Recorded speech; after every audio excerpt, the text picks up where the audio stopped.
Hi there, this is Tom Lee. I'm chairman of Bitmine Immersion Technologies, and I made this video to explain to you why Bitmine needs to increase its authorized shares.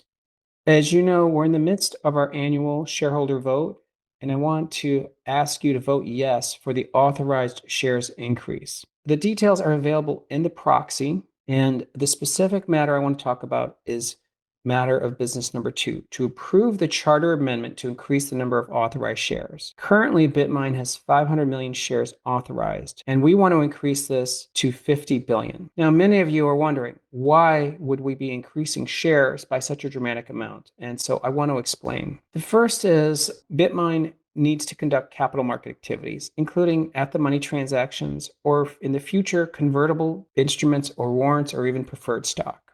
We also want to make opportunistic acquisitions, and we would need shares for that. But I think the most important reason we need to increase the authorized shares is we have to accommodate share splits. This is really key and why we're increasing the shares. Let me explain.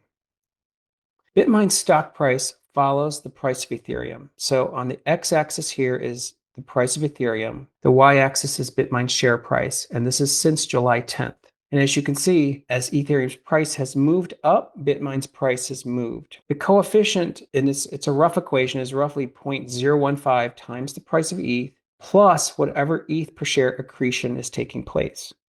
Now, keep in mind, Ethereum, in our view, is the future of finance. Larry Fink even wrote about how tokenization is really the biggest innovation in financial market infrastructure since double ledger accounting. And he thinks we're at the beginning of tokenizing all assets. And the good news is most of this is taking place on Ethereum. Look at the number of Wall Street institutions building on Ethereum and look at the total value locked. The majority of this, vast majority of this is happening on Ethereum. And we've talked about this. This is why we think the price ratio of Ethereum to Bitcoin is really the most important to watch. And if Bitcoin gets to 250,000, which is our view, and Ethereum trades at its 8-year average ratio, that's 12,000 Ethereum. If it gets to the 2021 high, that's 22,000 Ethereum. We believe Ethereum is, because it's the future of finance, well, it's going to be a payment rail. That gets to 62,000 Ethereum. But what if Bitcoin gets to 1 million? That would value Ethereum at $250,000. So you can imagine, let's take this chart again, that Bitmine's price follows Ethereum's price. But then let's look at the future price levels for Ethereum.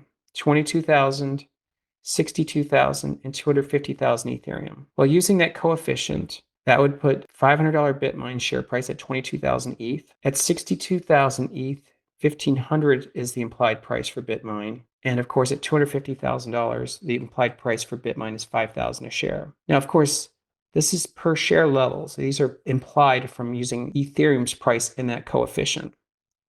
But here's the thing, not everybody wants a stock price at 500 or 1,500 or 5,000. Most people want shares to stay at around 25. So what would be the required split to get Bitmine's share price back to 25? 25 means it's easier to buy lots of shares at $25 a share than at 5,000, for instance.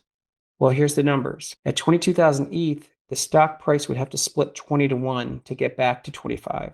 At 62,000 ETH, the stock would have to split 60 to 1, and the implied split at 250,000 ETH is 100 to 1. Well, what does that mean? As you can see, the current shares outstanding is 426 million, and we're trying to get the authorized share count to 50 billion.